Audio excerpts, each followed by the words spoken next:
Hi, I am Karen, the founder of the Student Ladder, an information destination for students. And today we are going to talk about applying to Oxbridge. As you know, this is particularly popular and extremely tricky to land a place there. So you need to do everything you can to enhance your application. So the first thing I would say is, what are they looking for? Well, obviously bright candidates.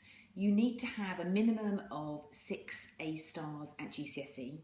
And in terms of A levels, you need to have at least 3 at straight A or straight A star. Cambridge requires 1 A star minimum for studying an art subject and 2 A stars for studying a science subject. Oxford varies. Oxford doesn't dictate A stars. They often give out offers which range from 3 A's to 3 A stars, so it varies. What Cambridge suggests is that you don't apply unless you have an average of 85% on your UMS score across all of your modules. So that's a pretty high barrier. However, as well as academic qualifications, the most important thing and the thing they're looking for is your interest and your passion about your subject. And I can't overemphasize this enough. The one thing that differentiates students who get in to people who don't get in is their desire to study and their interest in that subject. And the interview and your personal statement are all about that, and you need to understand how you communicate that interest to the tutors that will be interviewing you. All the questions are probing to see and to test your knowledge around your subject and your interest in it. They unfortunately are not interested in anything extracurricular. They're not interested in positions of responsibility. They're not interested in if you've run a football team, a netball team, if you're great on the stage. They simply want to know that you are passionate about their subject. So how do you decide between Oxford and Cambridge? Well, I would suggest that you do it on the basis of the course, because most of the other aspects are quite similar in terms of prestige, structure, etc.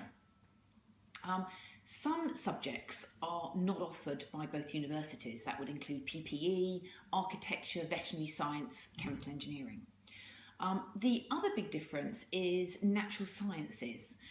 Cambridge, for example, they provide a very flexible natural science subject where you're able to combine it with any other sort of physical or biological subject, or specialise in one if you want, as opposed to Oxford, who simply only offer a single subject science degree.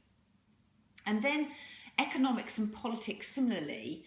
Oxford, for instance, combines economics with management, whereas Cambridge simply just offers a straight economics degree, and similar things with politics. So have a close look at what you want to study and who offers the right setup for you. Next are the admission tests. Both universities use admission tests. They do vary between the courses and the universities. Oxford prefers admissions tests more than Cambridge.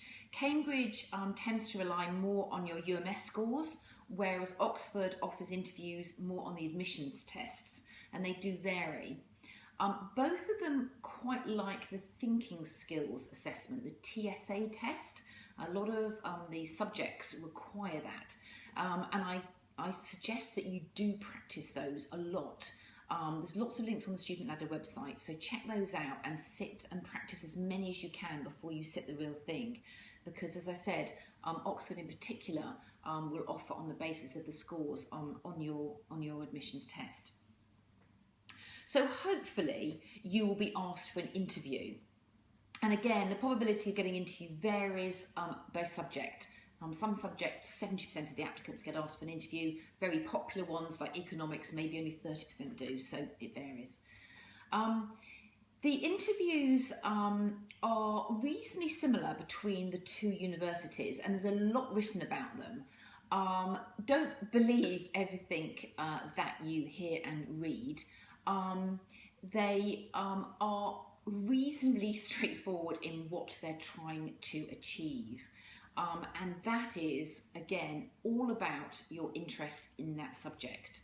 So they work like a sort of mini tutorial. You're often given something to read where you'll be asked questions on it, and you'll be probed. And they'll continue to probe you and ask you questions until they exhaust your knowledge. And generally speaking, all of the questions are going to be on the subject that you're applying for. They're not that bizarre. They're all about that subject. But you do need to be incredibly well read. It is not going to be enough just to study your A-level subjects. You need to be well read around the whole curriculum, and you're going to be asked, greater and greater diverse knowledge. And the more you know, the greater your chances really of securing an offer. What you have to remember is the person that is interviewing you is an admissions tutor who has spent their career studying this subject. They are going to teach you, and they want to offer somebody a place who they want to teach, who they think are as excited about the subject as they are. And that is the message that you need to get across. And then finally, if I had to give you 3 top tips, what would they be? Number 1, read, read, and read around your subject. I can't overemphasize that enough. That is the key to landing a place. Second, practice the tests. Practice as many as you possibly can. And then finally, research the tutors for the specialist subject that you're applying for in the college you're applying. Have a look at whether they have produced any papers, and if they have, read them. It's surprising how many times those subjects will come up, because you will be interviewed by the tutor in the subject in that college. So make sure you know what they're interested in and read about it. You might well be interviewed by multiple colleges. It's difficult to know which ones. So at least know the tutors and the college you're applying to. There's more information on the Student Ladder website, just check it out there. If you've enjoyed this video, give us a thumbs up. There's other videos in this series, so subscribe to the YouTube channel if you're interested, particularly ones on things like competency interviews, which would be good, personal statements, another. And follow us on Twitter and Facebook for more regular updates.